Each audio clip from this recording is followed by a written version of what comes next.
Hello everybody and welcome back to another video. Today I just want to do a little somewhat brief, somewhat short, hopefully, video where I kind of give my thoughts and reactions to what took place with Overwatch at BlizzConline on Friday and Saturday. There's a lot of different things that happened. Of course, I'm going to link to as much stuff as I can in the description. Jeff Kaplan did an interview with IGN, so I will link to that in the description down below, as well as the article that they released about Overwatch 2, behind the scenes and the panel itself. Anything that I find that I think needs to be linked in the description, I'll link it in the description, so check the description for any resources or things that I talk about today. But let's go with kind of the first half of this, which is the stuff that I enjoyed and that I liked about what we saw. The thing that I really liked was everything that they actually showed us. I think what they showed us about Overwatch 2 looks great. I loved the upgrades to the talent tree.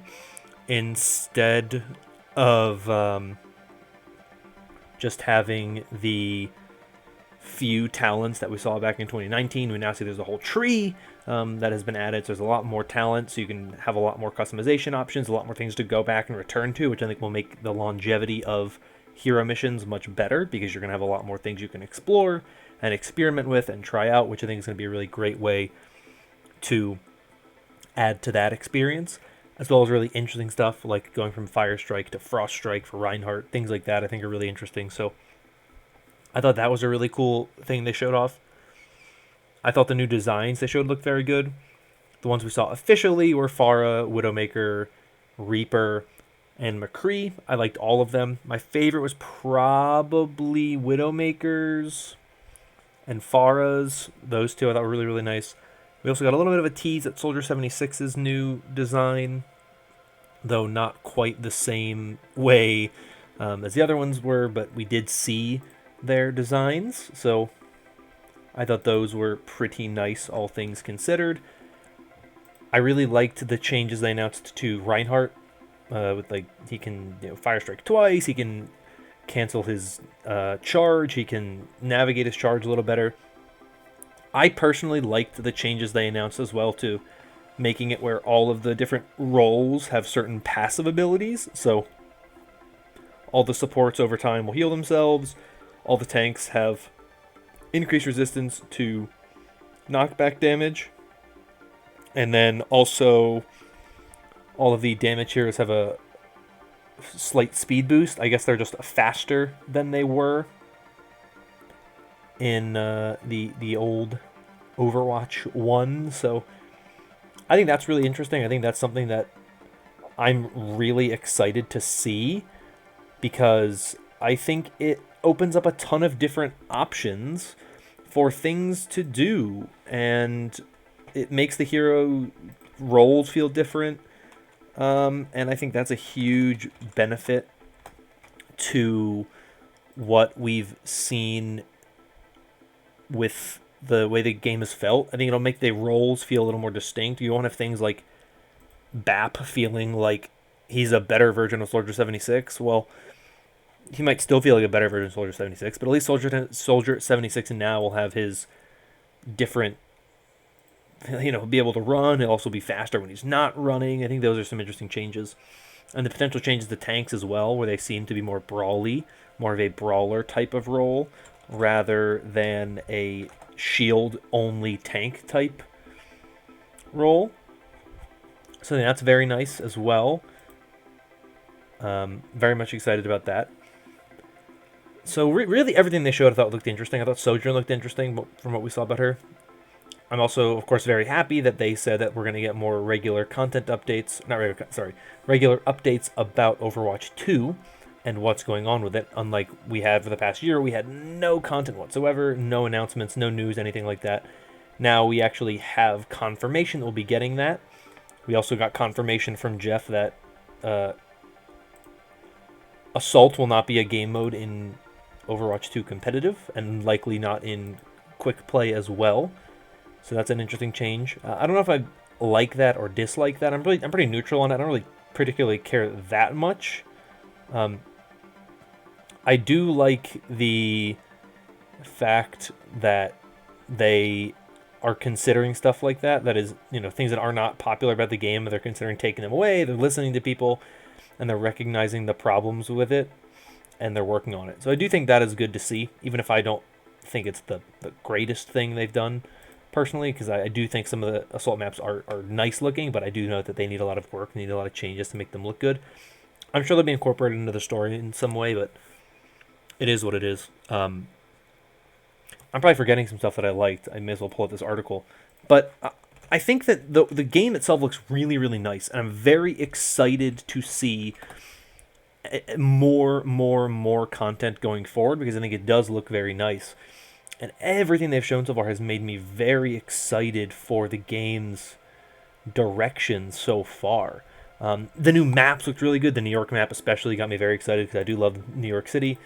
A big part of my roots are New York City, so I do very much like that. Rome looked really cool as well. So I do think everything that they showed off for Overwatch 2 looked really, really good. I'm so excited for the story developments. I'm so excited for the way these characters interact and the changes that come to the game. It's really, really, really, really great to see that Overwatch 2 looks like the exact game that I wanted. It looks like everything that I wanted it to be, and potentially more. So I'm very excited for it. I recommend you check out the links in the description to the actual panel itself, as well as the articles, if you want to see more stuff to look at everything that's going on. Jeff's interview with IGN. I would love for you to be able to check all that stuff out if you missed it at all. But if you remember my video, the thing that I wanted to see at BlizzConline was a lot more than what we actually ended up seeing. Basically, all that we got that I had wanted to get was looks at Overwatch 2 and kind of information on it, and building upon the stuff that we saw back in 2019. The changes to the skill tree, perfect. The stuff they showed about hero missions, perfect. All that stuff, great. What did we not get? Well, we didn't get any type of new hero announcements at all, even for Overwatch 2. We got no looks at any of the new heroes for the game. We had that tease for the Kanezaka map. We still got nothing from that. We didn't get a new animated short. Overwatch wasn't even featured in the opening ceremony, which blew my mind, because I would have expected them to be showing off something in the opening ceremony. We got nothing about comics, books, or anything of that matter, which is a little disheartening. And we didn't get any information, really, on the future of Overwatch, the game as it is now. And I think that's very, very dangerous, because I think you have to recognize that this is a game that needs continued support, and you need to be giving us something, right? Like, there has to be something going on, something that makes us feel interested and intrigued by what's going on. Like, cool, we're getting a new Roadhog skin for the San Francisco Shocks championship run. It's a really nice skin. It's my favorite MVP skin or championship skin so far. Well, not my favorite MVP skin, but favorite of the 3 championship skins we've gotten so far. But that's not enough about what is going on with the rest of the game. What is going to happen with Overwatch between now and the indeterminate amount of time between now and when Overwatch 2 comes out? Is Overwatch going free to play? Are we going to get an announcement about it going free to play? Give us something. We didn't even get any updates on whether or not Paris and Horizon Lunar Colony are even going to come back, which the reality is they're probably not. Because if they're not going to be competitive maps in Overwatch 2, there's no real reason to bring them back in for Overwatch 1, because they're unpopular and people don't like the maps and they're not well designed. So it's kind of smarter to just sideline that, not worry about that, and focus on other things. But I am a little concerned with what they didn't show, because I do think we need to get more information about that. And I think a lot of people are looking at it and they're saying, I can't be excited for Overwatch 2 because it didn't show me anything about Overwatch 1. Like, no, you can be excited for what they showed. Everything they showed made me incredibly excited and incredibly happy. But I'm still disappointed that we didn't get some of these other things that I think are very important. I didn't expect to get a release date or any type of release window. I don't really care that we didn't get that as much. I wanted to see it, but it's not something I think we needed to see. I think we needed to get information on what's to come in Overwatch as a game, because if it's not a lot of stuff coming down the line, the game's going to start losing a lot of steam. And going into Overwatch 2, that's going to be a huge problem they'll have to struggle to overcome, is keeping people interested in the game. We've already seen on the pro side a lot of players in North America leave, while the game still has a lot of popularity in, Korea and China, where it's really blowing up recently. North America, it's lost a lot of its steam. Valorant has kind of taken a lot of that momentum and run with it in a lot of ways, making the most of that in ways that Overwatch has not been doing. So I do think there needs to be a lot of things going on to make the game we have now better, and they need to work on the game we have now to ensure that the fans stick around. Because as much as I'm excited for Overwatch 2, it's going to be a little while. It probably won't come out this year. It might come out next year. It might not come out next year. We don't really know what the progress is going to be. Who really knows? And so if there is no game in 2022, then that's when it gets very concerning. If it's going to take us into 2023 before Overwatch 2 comes out, and Overwatch 1 hasn't gotten any new content since 2020, yeah, good luck keeping Overwatch alive with people uninterested in a game, or trying to keep people interested in the game that you haven't updated in a while. So I think it's very important that we get some kind of timeline eventually. We don't need it now. It's not going to kill us if we don't get the game announcements now and when it's going to be released now, but it is important that we get it in the future and in the very near future, because I think it is imperative that the game come out soon enough and that they can give us at least enough content over the next year, 6 months, 7 months, 9 months, 18 months, however long it takes between now and the game's release, to ensure that we know that there's stuff coming and that we can stay excited and interested in the game that there is, and so that for stuff like Overwatch League and other endeavors with the game, we actually have reasons to be excited.